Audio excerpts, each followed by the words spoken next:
నమస్కారం. My farming my passion daily market updates కు స్వాగతం. ప్రారంభమైన మినుముల సేద్యం, మందగమనంలో చలిస్తున్న దిగుమతి అయిన మినుముల ధరలు. అంతర్జాతీయ విపణిలో మయన్మార్ ఎస్క్యూ మినుములు జనవరిలో $885 పలికిన ధర తాజాగా $50 తగ్గి ప్రతి టన్ను $835.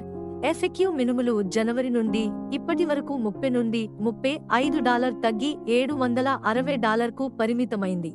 దేశంలో ఎడతెరిపి లేకుండా దిగుమతి అవుతున్న సరుకు మరియు సరఫరా అవుతున్న రబీ, యాసంగి దేశీయ సరుకు మరియు ఆగస్టు చివరి వారం నాటికి ఖరీఫ్ సీజన్ సరుకు ప్రారంభమయ్యే అంచనాతో ప్రస్తుతం పప్పు మిల్లర్లు పరిమితంగా సరుకు కొనుగోలు చేస్తున్నందున ధరల పెరుగుదలకు కళ్లెం పడింది.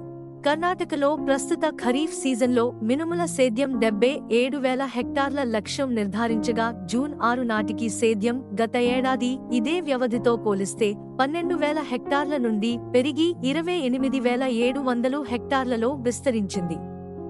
ఇలాంటి పరిస్థితులలో ఈ ఏడాది నిర్ధారించిన సేద్యం లక్ష్యం అధిగమించనున్నట్లు తెలుస్తోందని రాష్ట్ర వ్యవసాయ శాఖ పేర్కొన్నది. చెన్నైలో దిగుమతి అయిన ఎస్క్యూ మినుములు 125 తగ్గి 7,375, ఎఫ్ఎక్యూ 6,600. బ్రెజిల్ సరుకు జనవరి నుండి ఇప్పటి వరకు 500 తగ్గి 7,600 ప్రతి క్వింటాలు ధరతో వ్యాపారమైంది. మధ్యప్రదేశ్లోని జబల్పూర్లో గ్రేడింగ్ చేసిన కొత్త మినుములు చెన్నై డెలివరీ 7,500 నుండి 7,600. ఆంధ్ర ప్రాంతం పాలిష్ సరుకు 7,400, PU38 7,150. గుజరాత్ T9 మినుములు దేశీ మిక్స్ సరుకు 7,700, ఆంధ్ర పాలిష్ సరుకు 7,400. మహారాష్ట్రలోని సాంగ్లీ, బార్షి, సోలాపూర్లో 7,600 ప్రతి క్వింటాలు ధరతో వ్యాపారమైంది.